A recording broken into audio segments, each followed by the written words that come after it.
Hey guys, welcome to my class. My name is Kanchan and you are watching Kanchan की classes. Basic English grammar series का ये part है. आज है day 18 और आज का टॉपिक है पास्ट इंडेफिनिट टेंस. इसे पास्ट सिंपल टेंस भी बोलते हैं. तो इसके दो नाम हैं जो आपने समझ लिए, पास्ट इंडेफिनिट और पास्ट सिंपल.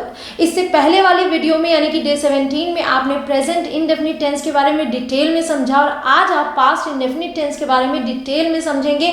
सब कुछ आज इसमें क्लियर हो जाएगा. तो इस टेंस से रिलेटेड कोई भी सेंटेंस ऐसा नहीं होगा जो आप ट्रांसलेट ना कर पाए. तो वीडियो को एंड तक देखिएगा गाइस. और इस सीरीज का अगर एक भी पार्ट आपने मिस कर दिया हो तो डिस्क्रिप्शन में सबकी लिंक है, आप वहां जाके उसे देख सकते हैं. एक बात मैं आपको जरूर बता दूं गाइस कि अगर आपको लगता है कि ये टफ है और आप इसमें कहीं भी कंफ्यूज रहते हैं तो कोई भी कंफ्यूजन इस वीडियो को देखने के बाद नहीं रहेगी. और ये जरूर बता दूं कि ये सबसे आसान टेंस है, मतलब कि 12 के 12 टेंसेज में ये सबसे इजी टेंस है, क्योंकि इसमें सिर्फ और सिर्फ एक चीज का ध्यान रखना होता है और वो कौन सी चीज है वो आपको आगे वीडियो में पता चलेगी. सो फटाफट वीडियो की शुरुआत करते हैं. Let's start the lesson.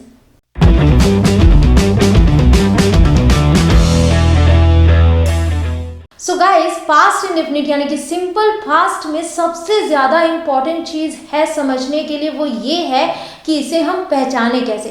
क्योंकि जब भी आप कोई सेंटेंस ट्रांसलेट करने की कोशिश करते हैं तो उसमें सबसे पहली चीज़ ये होनी चाहिए कि आपको पता हो कि ये किस टेंस का सेंटेंस है, ताकि आप अकॉर्डिंगली उसमें हेल्पिंग वर्ब्स या फिर वर्ब की कौन सी फॉर्म्स आती हैं वो लगा के सही तरीके से ट्रांसलेट कर पाएँ. तो सबसे पहले बता दूं कि पास्ट इंडेफिनिट में दो तरीके के सेंटेंसेस आते हैं. एक तो होते हैं, आप देख सकते हैं ये to be, verb to be use होता है जिसमें वॉज या फिर वर. और दूसरा होता है जिसमें कि वर्ब्स यूज होते हैं, वर्ब्स जिनकी की अलग अलग फॉर्म्स होती हैं जिसमें कोई क्रिया होती है. तो ये जो फर्स्ट कैटेगरी के सेंटेंस हैं बहुत ही सिंपल सेंटेंसेस होते हैं जो मैं आपको टेंस की वीडियो में बता चुकी हूँ. सिंपल सेंटेंसेस, इनकी पहचान इनके वाक्य के अंत में आता है था, थी, थे, ऐसे वर्ड्स. जैसे कि राम खुश था, तो यहाँ कोई क्रिया नहीं हो रही है, ये एक सिंपल सेंटेंस है, ये एक सिचुएशन बताता है. ठीक है, राम खुश था, वह बीमार थी, वे नाराज थे. तो इन्हें जब हम बनाते हैं तो इसके लिए ये स्ट्रक्चर चलता है सब्जेक्ट प्लस वॉज या फिर वर प्लस ऑब्जेक्ट. अब वॉज या फिर वर में सेलेक्ट करना है कि कौन सा यूज करना है, तो उसके लिए मैं आपको बता चुकी हूँ कि सिंगुलर सब्जेक्ट्स के साथ वॉज का यूज होगा और प्लूरल सब्जेक्ट्स के साथ वर का यूज होगा.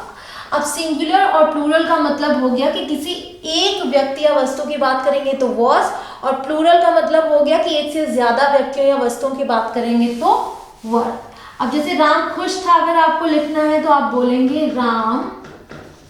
अब राम एक व्यक्ति है तो इसके साथ आएगा वॉज, और खुश के लिए हैप्पी, राम वॉज हैप्पी या फिर Ram was glad. Next is वह बीमार थी, तो वह के लिए हो जाएगा शी, क्योंकि ये लड़की की बात कर रहे हैं, थी, शी. अब शी भी किसी एक व्यक्ति की बात कर रहे हैं तो आएगा वॉज, शी वॉज बीमार का इल. क्लियर. नेक्स्ट इज वे नाराज थे, यहाँ वे बहुवचन है, THEY दे, दे. अब क्योंकि बहुवचन है तो बहुवचन के साथ वर, दे वर नाराज, एंग्री. ठीक है, दे वर एंग्री.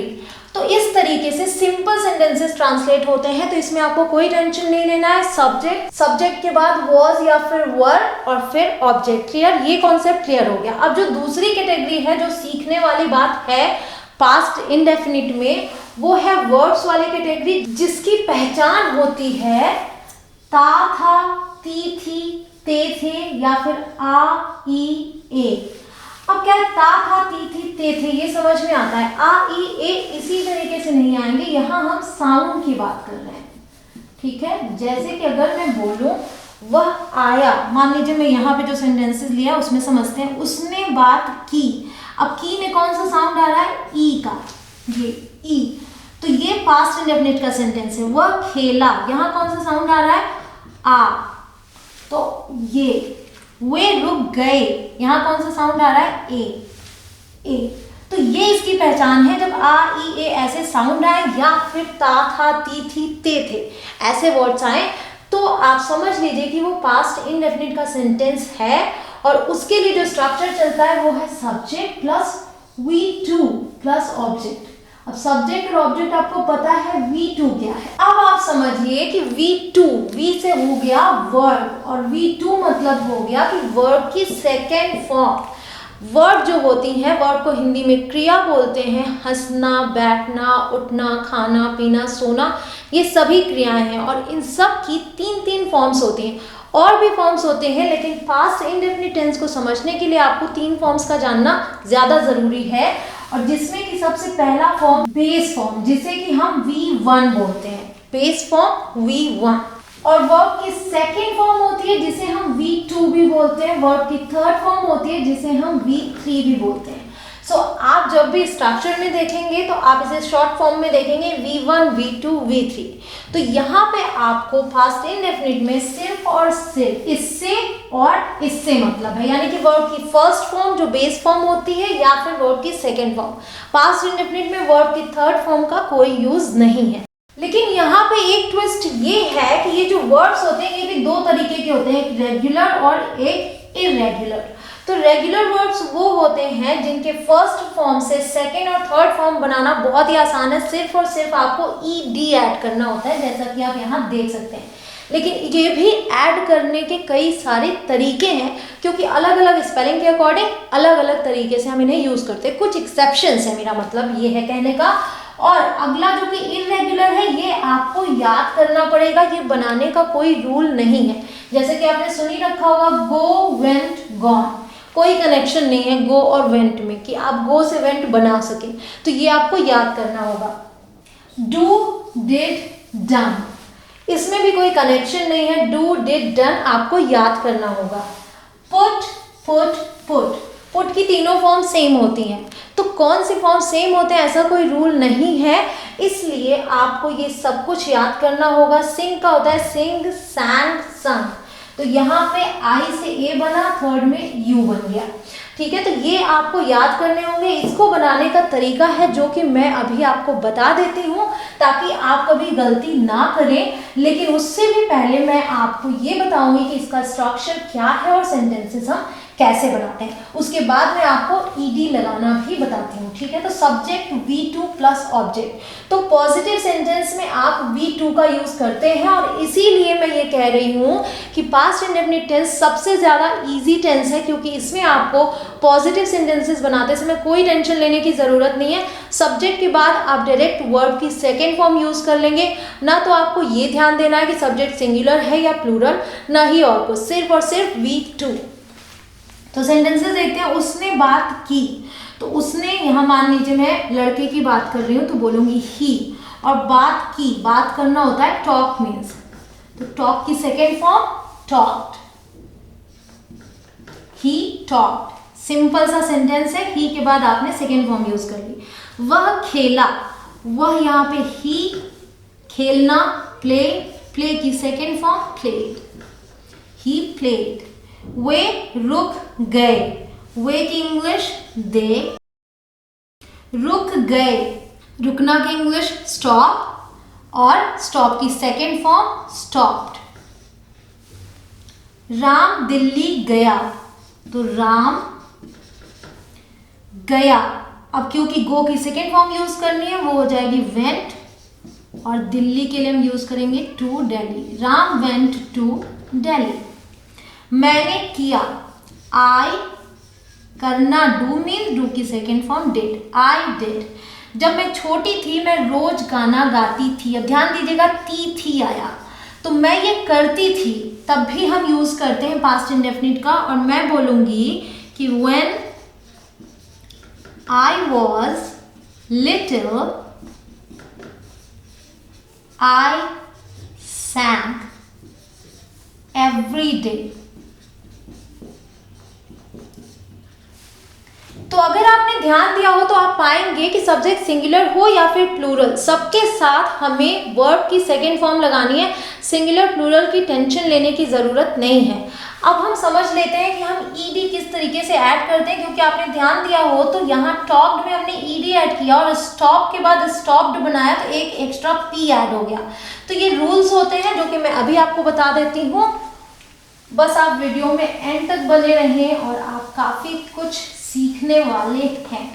तो आप ये देखिए कि जैसे टॉक है तो आपने टॉक्ड किया, ईडी ऐड किया, यहाँ पे ईडी ऐड कर दिया, प्ले में आपने ईडी ऐड कर दिया, ईडी ऐड कर दिया, लेकिन स्टॉप में आपने पी को यहाँ डबल किया। तो उसके पीछे ये रीजन है कि अगर एक कॉन्सोनेंट फिर एक वोवेल फिर एक कॉन्सोनेंट है वर्ड के एंड में, तो आप उसमें लास्ट वाला कॉन्सोनेंट डबल कर देंगे। सो डबल द कॉन्सोनेंट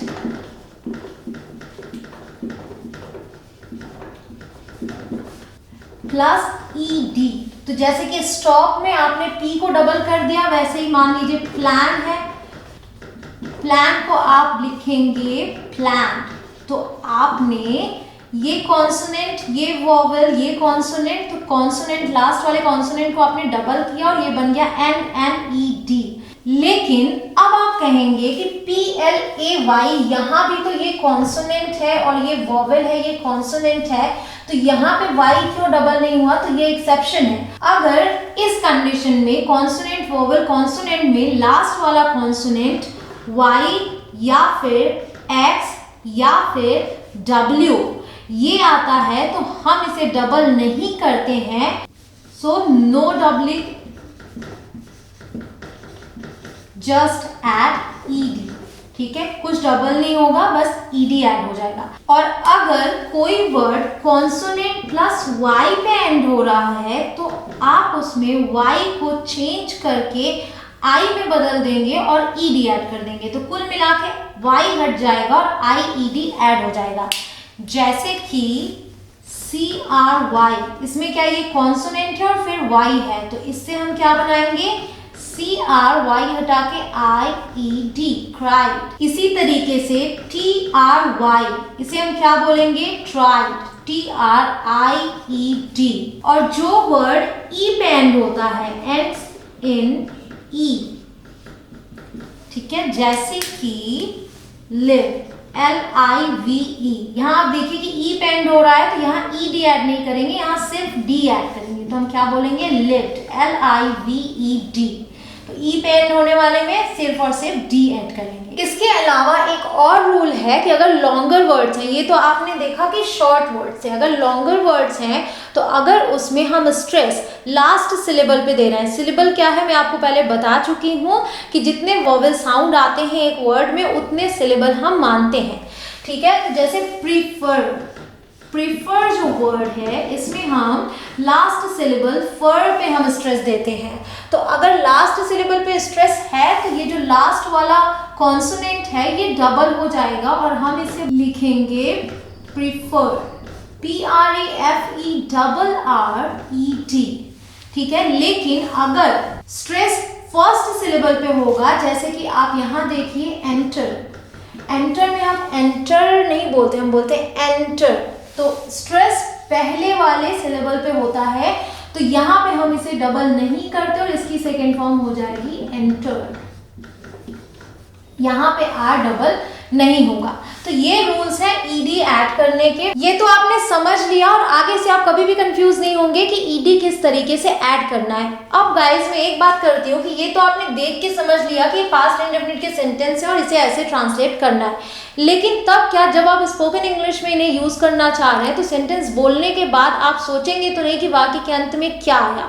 तो यहाँ पे आपको ये चीज माइंड में रखनी होगी कि हम कैसी चीजों के लिए पास्ट इंडेफिनिट टेंस का यूज करते हैं। सो सबसे पहला पॉइंट ये है, we use past indefinite tense to express completed action in the past. Completed action past में ही कंप्लीट हुआ है वो, यानी कि जिस काम की आप बात कर रहे हैं वो पास्ट में ही शुरू हुई, पास्ट में ही खत्म हो गई, अब से उसका कोई कनेक्शन नहीं है।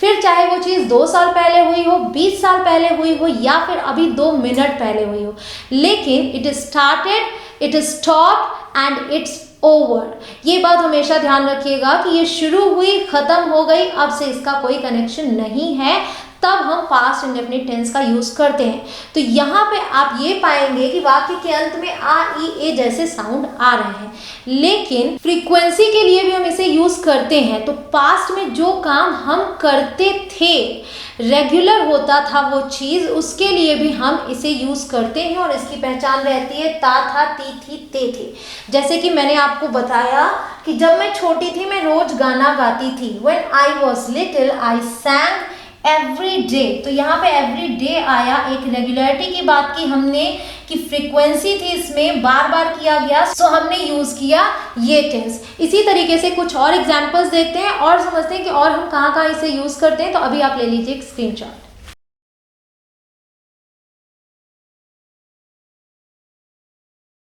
सो गाइज अभी बात कर लेते हैं कि हम कब कब यूज करते हैं पास्ट इंडेफिनिट टेंस को। तो first one is to express completed action in the past. जो मैं आपको बता भी चुकी, तो जो चीजें पहले खत्म हो चुकी होकर उनके लिए हम उन्हें यूज करते हैं। I watched a movie yesterday. मैंने कल एक मूवी फिल्म देखी। मैंने कल एक फिल्म देखी, तो कल की बात है, कल ही शुरू हुआ एक्शन, कल ही खत्म हुआ, तो अब से कोई कनेक्शन नहीं है, इसलिए हमने ये टेंस यूज किया। और हमने क्या यूज किया, वॉच की सेकेंड फॉर्म वॉच्ड। दूसरा है to express habits in the past. तो जो काम आप पहले हैबिट के तौर पे रोज करते थे या महीने में 2 बार करते थे पर करते थे, तो उसके लिए आप यूज करते हैं इन्हें। I went to the market every day when I lived with my grandmother. मैं हर रोज बाजार जाती थी, तो हमने यूज किया गो की second form went. When I lived with my grandmother, जब मैं अपने दादी माँ के साथ रहती थी, तो यहाँ पर भी हमने live की सेकेंड फॉर्म यूज की lived। तो इस तरीके से भी ये यूज हो सकता है। ड्यूरेशन के लिए भी यूज होता है, जब हम पास्ट में किसी एक्शन की ड्यूरेशन बताते हैं। I lived in Prayagraj for 20 years। मैं 20 साल तक प्रयागराज में रही। तो यहाँ पे भी हमने लिव की सेकेंड फॉर्म यूज की। ठीक है, इस तरीके से यूज करते हैं। तो आप क्लियर यहाँ पे एक ही सेंटेंस में समझ लीजिए। मैंने सेब खाया, आई एट एन एप्पल, ये पहली कैटेगरी का सेंटेंस है। मैं रोज एक सेब खाती थी, ये इस कैटेगरी का सेंटेंस है। I ate an apple every day, तो यहाँ पे भी हमने एट का यूज किया। मैं 10 साल तक एक सेब रोज खाती थी। I ate an apple a day for 10 years। तो यहाँ पे हमने ड्यूरेशन की बात की, फिर भी हमने इसे इसी टेंस में बनाया और हमने एट यूज किया। एट क्या है, ईट की सेकेंड फॉर्म। ईट एक इररेगुलर वर्ब है जिसकी सेकेंड और थर्ड फॉर्म अलग अलग होती है, यानी कि ईडी से नहीं बनती। ईट, एट, ईटन, इस तरीके से ये सारे वर्ब्स आपको याद करने पड़ेंगे। अब ये तो हो गई वो बातें कि हम कब कब इन्हें यूज करते हैं। और अभी तक आपने पॉजिटिव सेंटेंसेस सीखे। पॉजिटिव को अफर्मेटिव सेंटेंस भी कहते हैं, और ये वो सेंटेंस है जिसमें नहीं आता या फिर कोई प्रश्न नहीं पूछा जाता। अब आप सीखेंगे नेगेटिव सेंटेंसेस और इंटरोगेटिव सेंटेंसेस। नेगेटिव सेंटेंसेस वो होते हैं जिसमें नहीं वर्ड आता है, और नेगेटिव सेंटेंसेस जैसे ही हम बनाने चलते हैं तो स्ट्रक्चर चेंज होता है। और यहाँ पे एक नए वर्ड से आपको मैं मिलाती हूँ जो कि है डिड। जैसे कि प्रेजेंट में आपने नेगेटिव बनाते वक्त डू और डस का यूज किया था, तो इस टेंस में पास्ट इंडेफिनिट में आप डिड का यूज करेंगे और डिड के साथ नॉट आ जाएगा। फिर इसका स्ट्रक्चर हो गया सब्जेक्ट प्लस डिड नॉट, जिसे कि हम शॉर्ट में डिडंट भी बोल सकते हैं, प्लस V1। V1 आपको पता ही है कि वर्ब की फर्स्ट फॉर्म यानी कि बेस फॉर्म, जिसमें कि कुछ और ऐड नहीं होता अलग से। तो इसके बाद आप ऑब्जेक्ट यूज करते हैं। तो स्ट्रक्चर क्या हो गया आपने देख लिया। अब ये बात आप हमेशा याद रखिए कि जब भी आप पॉजिटिव सेंटेंसेस बना रहे हैं तो सब्जेक्ट के डायरेक्ट बाद आप वर्ब की सेकेंड फॉर्म यूज करेंगे, और जैसे ही आप नेगेटिव या फिर इंटरोगेटिव बना रहे हैं तो आपको डिड की हेल्प लेनी पड़ेगी, और डिड के साथ वर्ब की फर्स्ट फॉर्म आती है, तब आप वर्ब की सेकेंड फॉर्म नहीं यूज करेंगे। ठीक है, तो स्ट्रक्चर आपने देख लिया। सेंटेंस देखते हैं। She cooked food for me. इसका मतलब मैं बता देती हूँ कि उसने मेरे लिए खाना पकाया या फिर बनाया। तो शी के साथ हमने यूज किया कुक्ड। ये एक पॉजिटिव सेंटेंस है, यहाँ पी लिखा हुआ है। अब हम नेगेटिव बनाते हैं शी, फिर डिडंट यानी कि डिड नॉट। अब क्योंकि डिड लगा दिया, नॉट लगा दिया, तो डिड के साथ वर्ब की फर्स्ट फॉर्म आएगी। ये वर्ब की सेकेंड फॉर्म थी कुक्ड, वर्ब की फर्स्ट फॉर्म है कुक्ड, तो आपने V1 यूज किया यहाँ पे। She did not cook food for me. तो क्या एक्स्ट्रा लगा, डिड लग गया और वर्ब की फर्स्ट फॉर्म लग गई। इसी तरीके से अगला सेंटेंस है, ये भी पॉजिटिव सेंटेंस होगा, वी हैड डिनर टुगेदर। इसका मतलब है हमने साथ में खाना खाया। यहाँ खाने के लिए यूज हुआ है ये हैड, और हैड क्या है, V2 है, सेकेंड फॉर्म है किसकी, हैव की। हैव फर्स्ट फॉर्म है और हैड इसकी सेकेंड फॉर्म है। तो इससे नेगेटिव बनाएंगे तो हमने बनाया वी, फिर क्योंकि नेगेटिव है तो डिड नॉट आया, फिर वर्ब की फर्स्ट फॉर्म आ गई have, we did not have dinner together, हमने साथ में खाना नहीं खाया। तो ये हो गया नेगेटिव स्ट्रक्चर। इस तरीके से आप नेगेटिव सेंटेंसेस बनाएंगे। अब आते हैं इंट्रोगेटिव सेंटेंसेस पे। तो यहाँ पे आप देखिए कि इसका स्ट्रक्चर क्या होगा कि सबसे पहले डिड आ जाएगा, डिड, फिर सब्जेक्ट, फिर V1, फिर ऑब्जेक्ट। सो डिड शी, फिर क्या, V1 कुक। तो इसी सेंटेंस का इंट्रोगेटिव सेंटेंस है, she cooked food for me. इसका इंट्रोगेटिव हो गया did she cook food for me. तो V1 हमने यूज किया। इसका मतलब हो गया कि क्या उसने मेरे लिए खाना बनाया। तो यहाँ शुरुआत कहाँ से हुई, क्या से हुई। अब अगला सेंटेंस, इस सेंटेंस का इंट्रोगेटिव नेगेटिव है। इंट्रोगेटिव नेगेटिव का मतलब है कि सवाल भी पूछा जा रहा है और सेंटेंस नेगेटिव भी है, मतलब कि नहीं वर्ड भी आ रहा है। तो यहाँ हम कैसे बनाते हैं, डिड, फिर सब्जेक्ट वी, और इसके बाद हम नॉट का यूज कर लेंगे। तो सब्जेक्ट के बाद ही नॉट का यूज कर लिया, फिर V1 आया, फिर ऑब्जेक्ट आ गया, इस तरीके से। So did we not have dinner together, क्या हमने साथ में खाना नहीं खाया। तो यहाँ क्या भी पूछना और नहीं भी पूछना, और आप ध्यान दें कि क्या से शुरुआत हुई तो हमने डिड का यूज सबसे पहले कर लिया।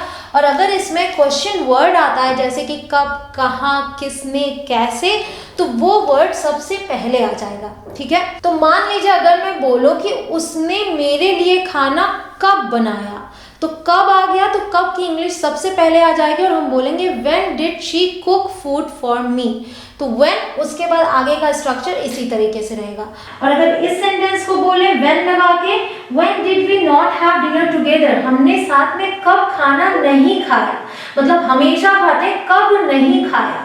तो व्हेन सबसे पहले आ गया और बाकी स्ट्रक्चर इसी तरीके से रहा। तो इंट्रोगेटिव दो तरीके के होते हैं, मैं आपको पहले भी बता चुकी हूँ। एक यस नो क्वेश्चन, यानी कि जिसका जवाब यस या फिर नो में मिलेगा, वहां आप सीधे हेल्पिंग वर्ब से शुरू करते हैं, डिड से शुरुआत होगी, और जिसमें क्वेश्चन वर्ड आएंगे जैसे कि कब मैंने बताया, कहाँ बोल सकते हैं, तो वो सबसे पहले आ जाएंगे। तो इस तरीके से बनते हैं पास्ट इंडेफिनिट के सेंटेंसेस। गाइस, बहुत ही मजेदार चैप्टर था। आई होप कि आपको पसंद आया हो। पहले आप ले लीजिए स्क्रीनशॉट।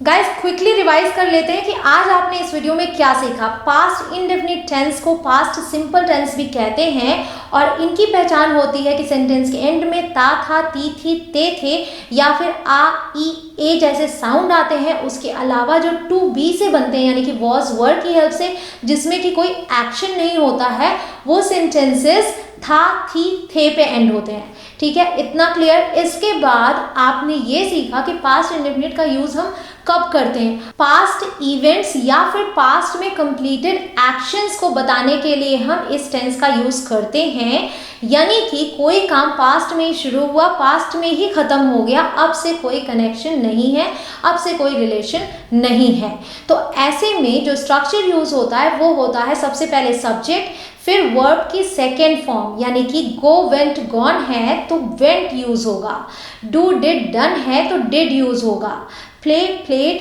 प्लेड है तो प्लेड यूज होगा, सेकेंड फॉर्म। ठीक है, उसके बाद ऑब्जेक्ट, और जब नेगेटिव सेंटेंसेस बनाएंगे तो सब्जेक्ट, उसके बाद डिड नॉट, और फिर वर्ब की फर्स्ट फॉर्म ही यूज होगी, यानी कि बेस फॉर्म। तो गो, वेंट, गॉन में क्या यूज होगा, गो, डू, डिड, डन में क्या यूज होगा, डू, प्ले, प्लेड, प्लेड में क्या यूज होगा, प्ले।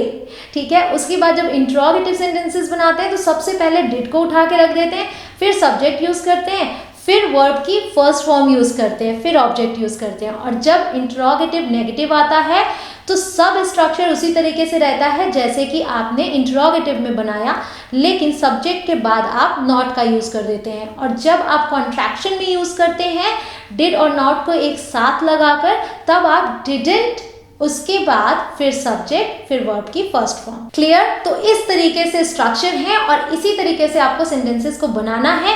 तो कहीं जाइए मत गाइज, अभी इस वीडियो में आपको एक क्विज मिलेगा फिल इन द ब्लैंक्स वाला, जिसमें कि आपको अपने से अपना स्कोर चेक करना है। तो वीडियो के एंड में आपको आंसर्स भी मिल जाएंगे। कमेंट में लिख के ज़रूर बताइएगा कि आपने कितना स्कोर बनाया। और अगर आप चैनल में नए हो तो चैनल को सब्सक्राइब जरूर कर लें, उसके बाद आने वाले बेल के निशान को जरूर प्रेस करें ताकि आप आगे आने वाले वीडियो मिस ना करें। इसलिए बेल के निशान को प्रेस करने के बाद ऑल पे क्लिक कीजिएगा। और मैं मिलूंगी आपसे अगली वीडियो में, जो कि होगा डे 19, और उसमें आप सीखने वाले हैं फ्यूचर इंडेफिनिट टेंस के बारे में। तो वो वीडियो देखना बिल्कुल भी मिस मत कीजिएगा। एक बात जरूर कहूंगी गाइस, वीडियो पसंद आई हो तो प्लीज लाइक बटन पर क्लिक जरूर करें और मुझे ये कमेंट में लिख के जरूर बताएं कि आपको ये वीडियो कैसी लगी। Will meet you soon in my next video. Till then bye bye.